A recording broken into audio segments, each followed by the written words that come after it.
So for my presentation on this PowerPoint, I decided to do a focus on Damien Hurst and to talk about a lot of his artworks.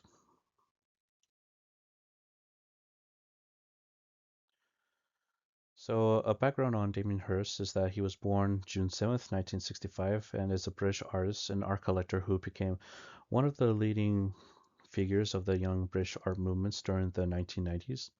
Hurst has shown an early interest in the human anatomy, and as a teenager, he would regularly visit the anatomy department in Leeds Medical School to sketch. He moved to London in the early 1980s and later earned a bachelor's in fine arts from Goldsmiths College from 1986 to 1989. So, what makes his artworks very special? Well, in a way that makes it very special is that he can take any animal that he decided or is deceased to give them new life. So he uses not only random mammals, but also he's used butterflies and human skulls. He manages to manipulate these deceased lifeless bodies in a way to make them to be put in a type of pattern or a type of state of stasis as though they were not dead. In a way, he forces the viewers to accept the reality of mortality and its illusion. And there are some things that give meaning to the human soul as a rebirth.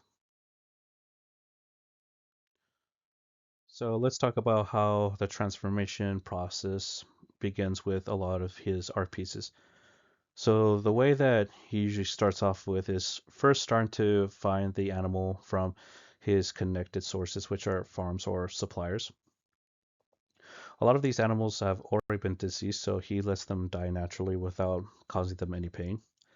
Then he usually gets a framed glass box with steel and is filled with formaldehyde solution. While they are being preserved in this substance, he tries to put them in random positions and facial expressions as well, or puts inanimate objects with these animals to complete his artwork.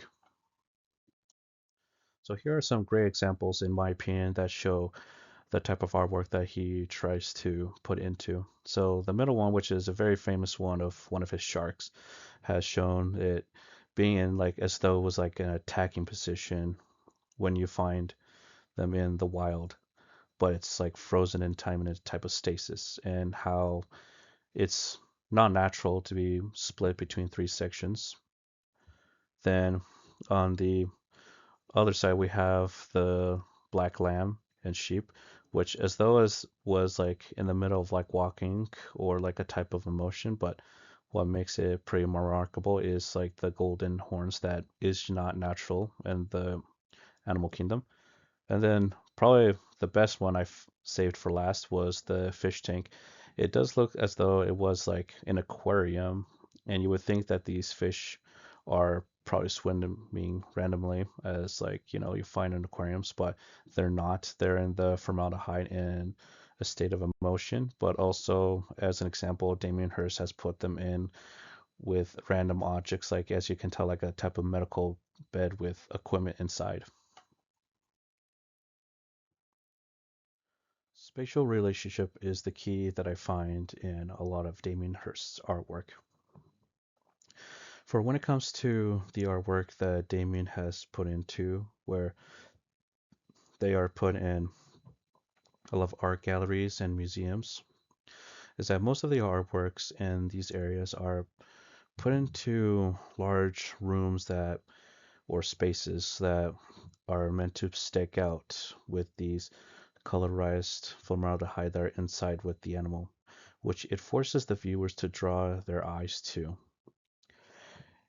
And because, as you can tell in these photos, is that they don't have too much of a feature where like other art pieces are surrounding them, because it would distract them from the main point of view of his artwork, which I find very fascinating of like how it, in a way, you may think it doesn't fill up the room, but it does because these things are popping out and draws the human eye too. And because of like the type of emotions that these things are set in their frozen set of like time or space that they're in, it really sticks out to the person who is trying to take a look at these figures and art pieces.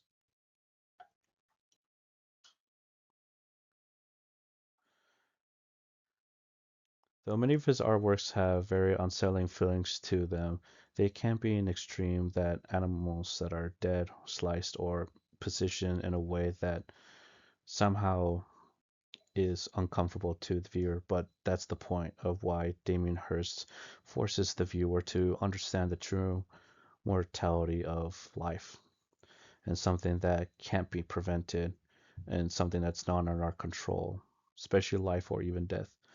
We should try to strive to push forward with our own future, which is one of the foundations of Damien Hirst's message in these beautiful art pieces. My favorite art piece of all is the Golden Calf, made in 2008. Well, I would say this is going to be the closest description that you can find biblically accurate to what you find in the book of Exodus and the Holy Bible, is the iconic golden calf.